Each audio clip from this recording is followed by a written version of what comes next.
another big breaking story at this hour. The activist Teesta Setalvad has finally walked out from jail on bail.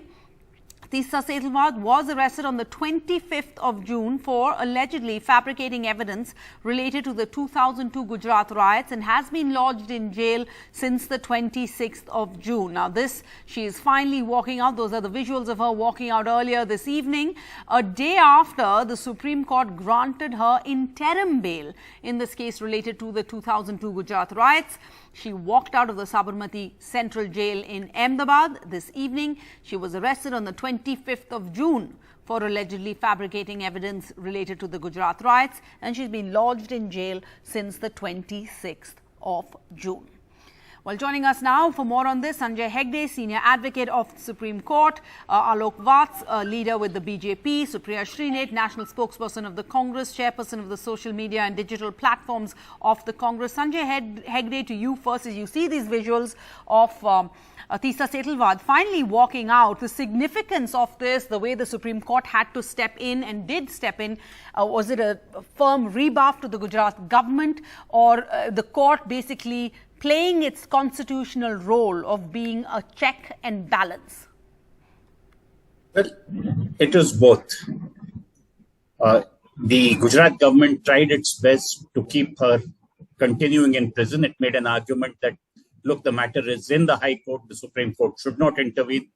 The Solicitor General argued the first day, the second day, the Additional Solicitor General also came in.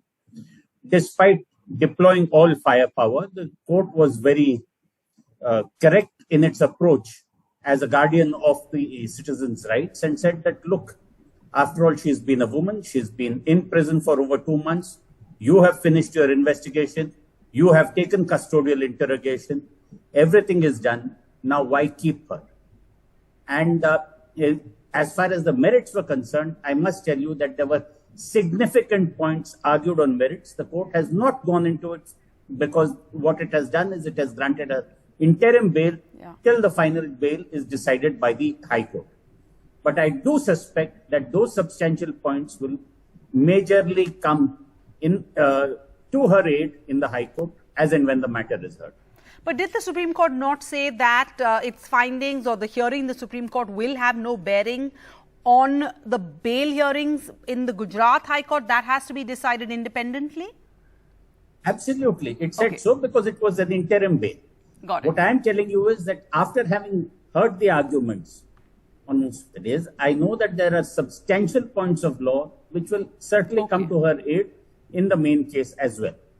All right. Alok Vats, coming over here, certainly some scathing pertinent questions that the Supreme Court has raised on the conduct of the state government, who is represented by the Solicitor General in those arguments. First and foremost, why was there such a long postponement of the bail hearing before the Gujarat High Court? And the Supreme Court did not stop there. It went on to say, are you singling out Teesta Setalvad's case for delay? It goes on to ask, is this the situation, the standard practice in Gujarat?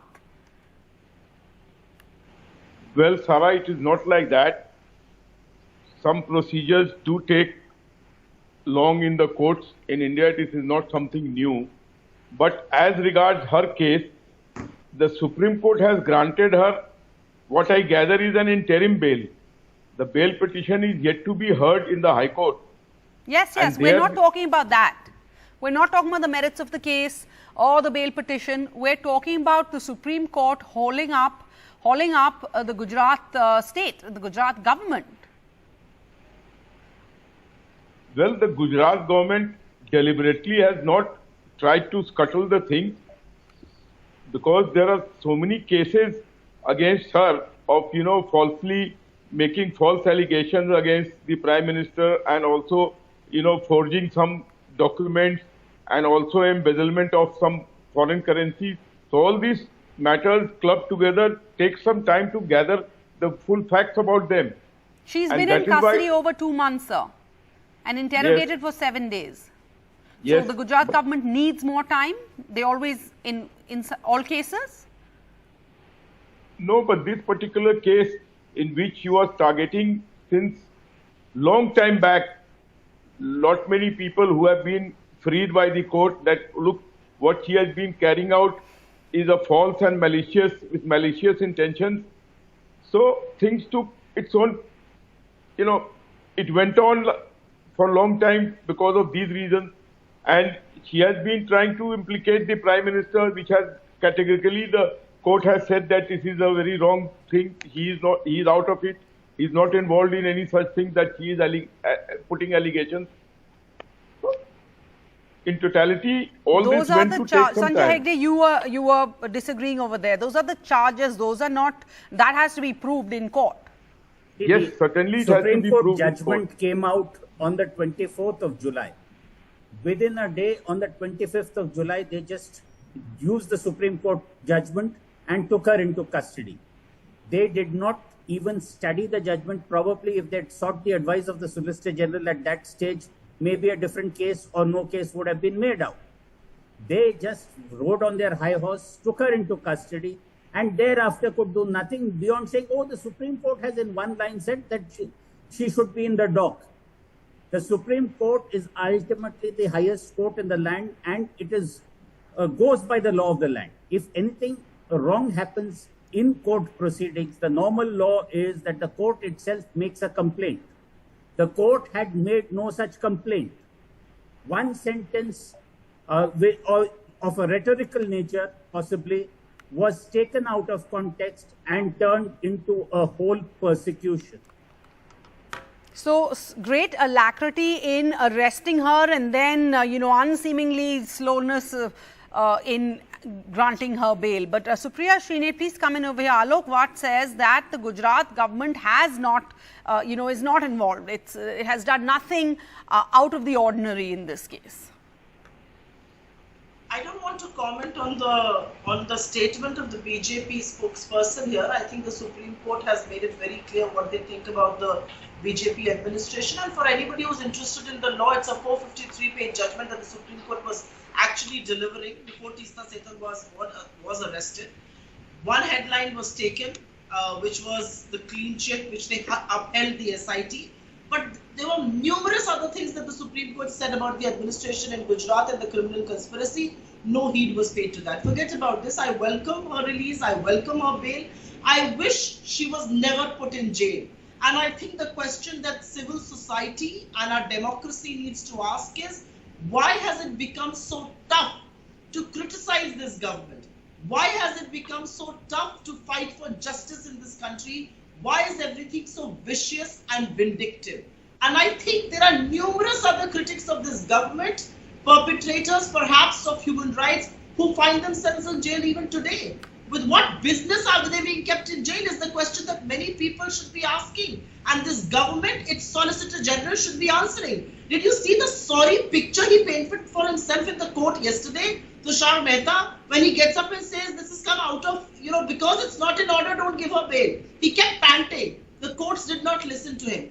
I think the reality is anybody who criticizes the government, anybody who asks tough questions, anybody who exposes their failures and their misdeeds and misdemeanor will be put in bar, is the line that the union government has taken. But that has never stopped any of us from criticizing them. The relief that we've seen for Ms. Setalvad, that should be welcomed by anybody who values personal liberty, anyone who values the ability to criticize a government in power as well as activism. Anyone who values the ability to support the vulnerable, to fight. Everyone has a right to fight for a case, for a law. But Sara, you can't level baseless and false allegations on somebody holding the highest power in India. You see, while dismissing a plea on 24th June, the Supreme Court said that the people who accused Mr. Modi of not doing enough had exploited the emotions of Zakaria Zafri and kept pursuing the case intriguingly for the last 16 years to keep the pot boiling, obviously for ulterior design. So then, Mr. Alok Watt, should you not then fast-track this case? If these charges are so serious, fast-track this case, go to court, go to trial, find her guilty if you have the proof. Why withhold her from getting bail for 2 months?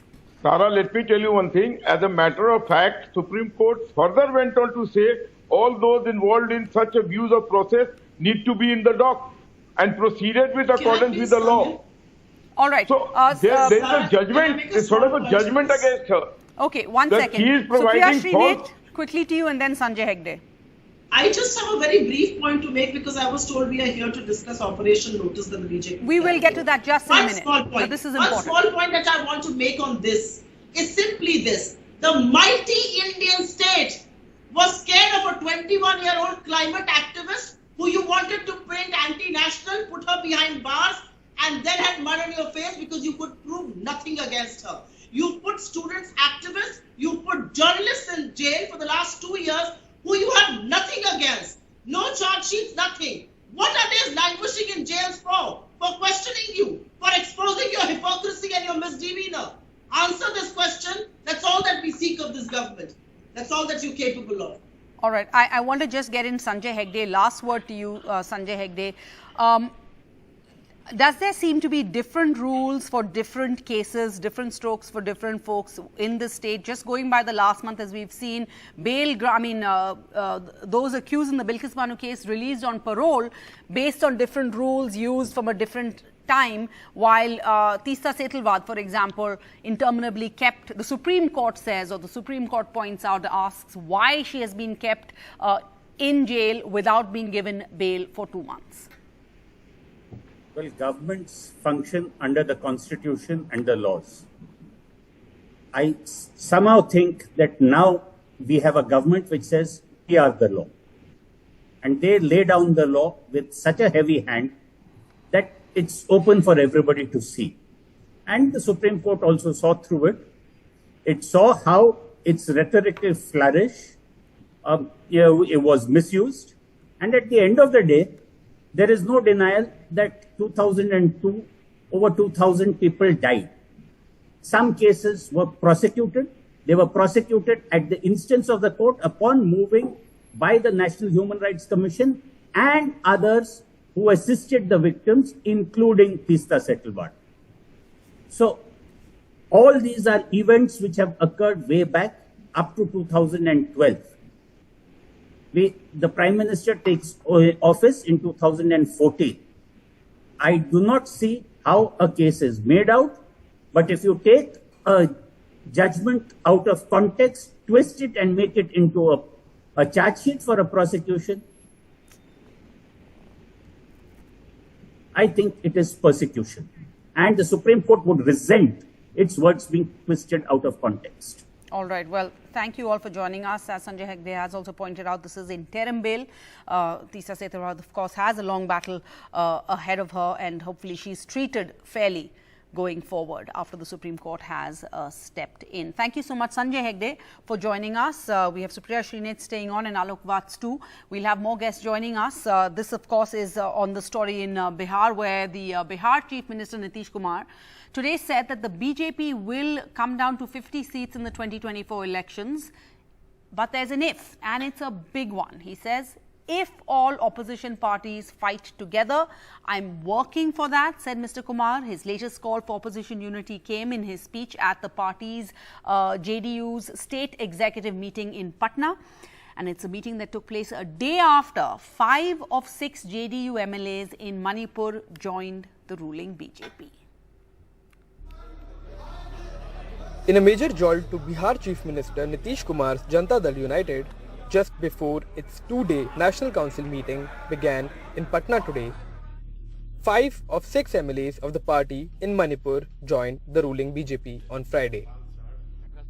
The move came days after Nitish Kumar broke off an alliance with the party in Bihar for the second time in 9 years. But the party leaders seem to be taking the Manipur developments in their stride. जाने दीजिए जो करता है उससे क्या फर्क पड़ता है। हर जगह ये महाराष्ट्र में जो उन्होंने किया उसका भी असर देश में पड़ रहा है, मध्य प्रदेश में जो उन्होंने किया उसका भी असर देश में पड़ा है, दिल्ली में जो उन्होंने करने का प्रयास किया उसका भी असर पड़ा है, झारखंड में जो कर रहे हैं उसका भी असर पड़ेगा। आप ये सारी कार्रवाई उनकी यह बताती है कि वो बौखलाहट में, वो घबराए हुए 2024 को लेके उनकी घबराहट साफ दिख रही है। This is the second rebellion faced by the JDU in the northeast in the last 3 years. In Arunachal Pradesh in 2020, 6 of 7 JDU MLAs had joined the ruling BJP, despite the two parties being allies in Bihar. हम जो भी seat वहाँ जीते, अरुणाचल में हम 7 जीते, मणिपुर में 6 जीते और दोनों राज्यों में हमने सीधे भारतीय जनता पार्टी को हराकर चुनाव जीता। While the JDU took jibe at the Bharatiya Janata Party over what happened in Arunachal, calling it a Gadbandhan Dharm of the Bharatiya Janata Party, what happened in Manipur seems to be about money and muscle power. But the Bharatiya Janata Party denies horse trading. तो आपके विधायक इतने कमजोर हैं क्या कि पैसा देकर खरीदे गए? आपने कैसे लोगों को टिकट दिया? लेकिन ये सब देखिए बेबुनियाद गलत है। हम क्यों खरीदेंगे पैसा देकर? तो आपने बिहार का जो गठबंधन तोड़ा, ये उसका परिणाम है। और आपका जो सपना था नेशनल पार्टी बनने का, तो 3 राज्यों में आप स्टेट पार्टी थे, अब केवल बिहार में रह गए। 2 राज्यों में स्टेट पार्टी का सपना खत्म हो गया। तब तो जनता दल नेशनल पार्टी बन ही नहीं सकती है। इसलिए बीजेपी क्यों तोड़ेगी किसी पार्टी को? हमको क्या जरूरत थी, चाहे अरुणाचल हो या मणिपुर हो। लेकिन अगर कोई आना चाहता है तो हम कैसे रोक सकते हैं? The MLAs that merged with the BJP include KH Joy Kishan, N Sanate, Mohammad Achab Uddin, former DGP LM Khaute and Thangjam Arun Kumar. Khaute and Arun Kumar had previously sought to contest the assembly polls for the BJP, but joined the JDU after being turned down by the party. Ironically, the blow to the JDU comes at a time when party is holding a 2-day council meeting in Patna. This is the first meeting of the party after parting ways with the BJP last month, and where the party is likely to authorize Nitish Kumar to play a bigger role in national politics. With Manish Kumar in Patna, Akshay Dongre for NDTV. So, stung by the BJP's Manipur coup, Nitish Kumar calls for a united opposition. Is that a pipe dream? Also joining us now is Mr. Satya Prakash Mishra, spokesperson of the JDU. Mr. Mishra, to you first. This Manipur coup really quite a jolt for Nitish Kumar. He's now going to be in Delhi over the next few days to meet with top leaders and basically explore this prospect of opposition unity. But that's going to be an uphill task because it seems like you're in choppy waters and there's a shark, that's the BJP, in these waters, and the opposition is not willing to come together to build a raft because everybody wants to be at the front, at the helm of this raft. Sharaji, your voice is really breaking too much and it is echoing from your end, but I couldn't get your question. But if you have asked something related to Manipur and the BJP, then definitely what the BJP claims that it is the largest party of the world, and a largest party of the world is trying to steal members of the other party, elected members of the other party, by its nefarious means. How hollow and weakened party this has become. The BJP is really a hollow and weakened party nowadays. It is so much afraid of the unity of the opposition, what Nitish Kumar started, that in 2024, if it is reduced by only 40 seats, the BJP is not gonna come to power in 2024. And the demand of the time, the unity of opposition for this nation, because BJP many challenges to get the opposition together. Mr. Nitish Kumar is now not the only one who is contending for the post of PM. No one has claimed the PM post, and no one has started certain kind of claim, but the Nitish Kumar really possesses all kind of qualities to be the Prime Minister of India. Let me complete first. United opposition is needed now. Why? Because the democracy is being subjected to so many injustice. Activists and dissent voice are being suppressed by its nefarious means, and so many constitutional authorities just being misutilized by the BJP, misused by the BJP government at the center. And 63% vote is against of BJP. If opposition united together to contain this BJP, definitely this time the opposition will be united. The Rashtra Niti of this Rashtra will be united so that this BJP can be contained, and it will be done. Nitish right. Kumar is paving the way. Why BJP is so much afraid when the Nitish Kumar parted ways with the BJP? Because this time there will be BJP does opposition unity, know. says the JDU. Okay. So Priya Srinath, Mr. Kumar has these posters you can see now where it says instead of Man Ki Baat, let's talk Kaam Ki Baat. He's no longer being coy about his interest is running 4 PM. As Mr. Prakash has pointed out, he has a national image. So JDU saying clearly that the candidate for the opposition for PM is going to be Mr. Kumar, not a Congress candidate. No, I don't think that's the topic of debate, and I don't even think that's the issue. The issue today is how ugly and how vulgar will BJP's lust for power be? And how when can they be cannot stopped? be That's elected? the issue, ma'am. Yes, exactly. No, let me finish my sentence. How ugly and how lustful is their, craving for power? And what will they not do to get that power?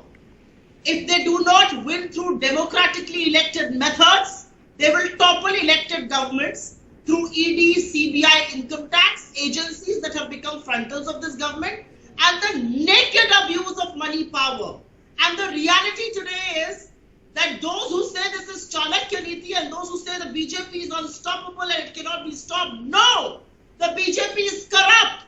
It is attacking at the very core of our democracy by doing what it is doing, which is undermining democratic institutions, which is actually indulging in horse trading to an extent that when the finance minister wants to talk about horse racing, what's playing on her mind is horse trading. It's another Fair thing enough, she's taken but up can with they us. be stopped by united opposition is the question. Mr.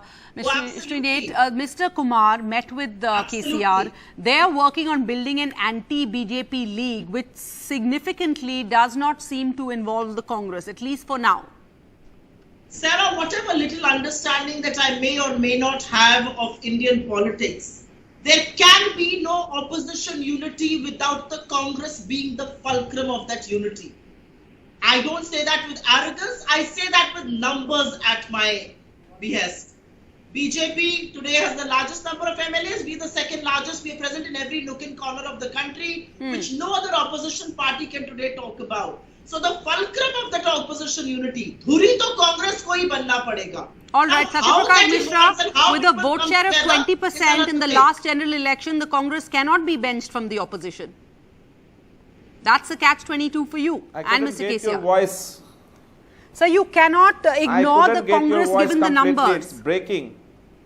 Can we try and fix the line there with Mr. Mishra? Alok Vats, let's get you in there. But in all of this, these allegations of the misuse of central investigative agencies like the ED and the CBI, etc., seems to be the glue for the opposition unity. Is that going to be a self-goal for the BJP going forward? Let me tell you one thing, Sarah. All these allegations that Supriya has leveled against us is all baseless and false. We are elected in 18 states. Have we used the ED, CBI and IT on the voters to get us elected? And we have come back with thumping majorities. We have been repeated twice, thrice in the states. And all their cries, can they decide? There are 6 contenders at the moment of Prime Ministership. Will they decide who will lead them, who will be their face? Nobody is ready to accept Congress. They cannot decide upon their own president. And they want to rule the country. Why you are so much worried about the face of the opposition? Let You are me not do not worried place about high face. prices. let me policy. complete my sentence. When you were speaking, I was not. You are so much are not afraid of the Alok Vats. opposition Can we, unity. Supriya, you are can we not let Alok Mr. Vats. Vats finish and then I'll Supriya, come to you are Supriya not Srinath Alok and Vats. Mr. And Satyaprakash I Mishra, don't you are ever also want to not be Alok either. Vats. Please keep I quiet. never want to be either. I never want to be in your position defending the indefensible. Then please Never, listen to me. ever. It is my I turn don't to want speak. listen to you. It, Good for you. and Go all ahead. these You allegations, like your things the with party your which body. cannot elect a president in 8 years, they want to become अरे the 8 prime minister साल of में this आपने country. देश का क्या हाल कर दिया उसका जवाब दीजिए हमारी IMF चिंता says- छोड़ दीजिए देश की IMF चिंता says we are कीजिए All right. Thank you. Thank you. We're hearing the, arguments we've heard IMF before, has but thank said you we all are the for joining fastest us on growing Left, Right economy. and Centre. And of course, this is a topic we're going to keep coming back to on our show. Thank you for joining us. Good night.